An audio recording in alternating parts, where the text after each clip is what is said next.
National conference मजबूत है। आगा रूहुल्लाह साहब इस तंजीम के बहुत सीनियर लीडर हैं, PAC मेंबर हैं, और इसमें इससे ज़्यादा बाकी लोगों को कुछ के पास जिस तरह बीजेपी के गोद में बैठे। मैं बहुत इज्जत करता हूँ सजाद लोन साहब की, 500 वोटों से जीते हैं। मुझे लगता है अगर वो माफ़ी मांगे 2014 के बाद जो हुआ 2019 उनकी वजह से हुआ, वो उसी कैबिनेट में बैठे जिस कैबिनेट में बीजेपी के लोग बहस बना हुआ है। वो फॉर्मर रॉथशिल्ड की जो बुक है एस डोलर साहब वो लिखते हैं कुछ कि फारूक अब्दुल्ला साहब को उन्होंने ये कहा है कि वो फैसिलिटेट करते अगर 370 एब्रोगेशन को उनको कॉन्फिडेंस में लिया जाता, तो इस पर कैसे रिएक्ट करेंगे? अगर उस ऑथर की आप बुक देखेंगे और अगर आप देखेंगे जब वो उसमें लिखता है वो अपनी बात को खुद ही कॉन्ट्रडिक्ट करता है। वो अगर आप आगे देखेंगे वो लिखता है कि 7 महीने गवर्नमेंट ऑफ इंडिया गॉज कर रही थी फारूक अब्दुल्ला साहब का सेंस क्या होगा जब वो जेल में हिरासत में थे, जब वो गुपकार पे बंद थे, और 7 महीने के बाद फारूक अब्दुल्ला साहब ने PAGD को आगे चलाया। अगर वो बात होती तो क्या PAGD वो ऐसे करते?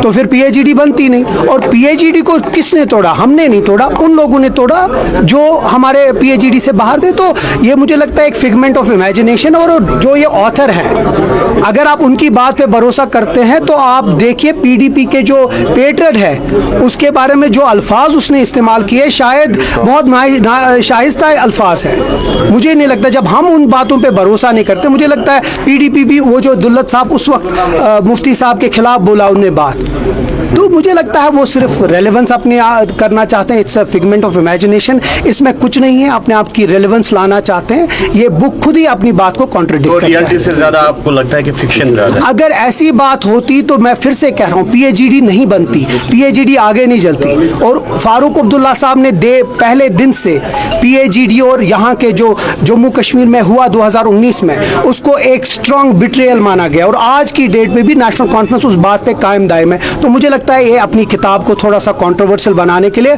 और एक फिगमेंट ऑफ इमेजिनेशन है जो उसमें बात की, जबकि वो खुद अपनी किताब में उसको कॉन्ट्रडिक्ट करता है। नेशनल कॉन्फ्रेंस में कुछ वर्डिक्ट होने वाला कि आगा रूहुल्लाह ने जो मीटिंग बुलाई है, ये बताया जा रहा है कि काफी सारे जो हमारे अपोजिशन के पास अब कोई मुद्दा नहीं रहा, क्योंकि ना उन बजट पे कुछ बोल पाए ना आप किसी चीज पे बोल पाए। तो अब एक ही चीज है इनके पास, किसी तरीके से मनगढ़ंत कहानियां बनाए।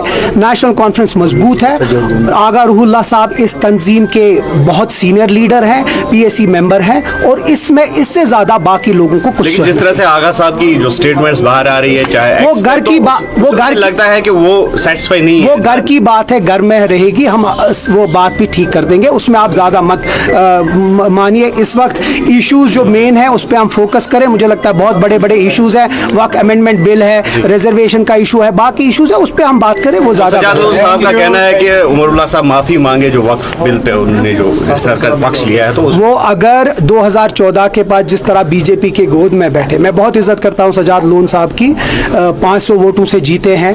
मुझे लगता है अगर वो माफ़ी मांगे 2014 के बाद जो हुआ 2019 उनकी वजह से हुआ, वो उसी कैबिनेट में बैठे जिस कैबिनेट में बीजेपी के लोग थे, और उसी कैबिनेट में जिस कैबिनेट ने 2019 के बाद जो आज ध्यान मिले, अगर वो माफ़ी मांगते हैं उसके बाद हम उसके बारे में बात करेंगे।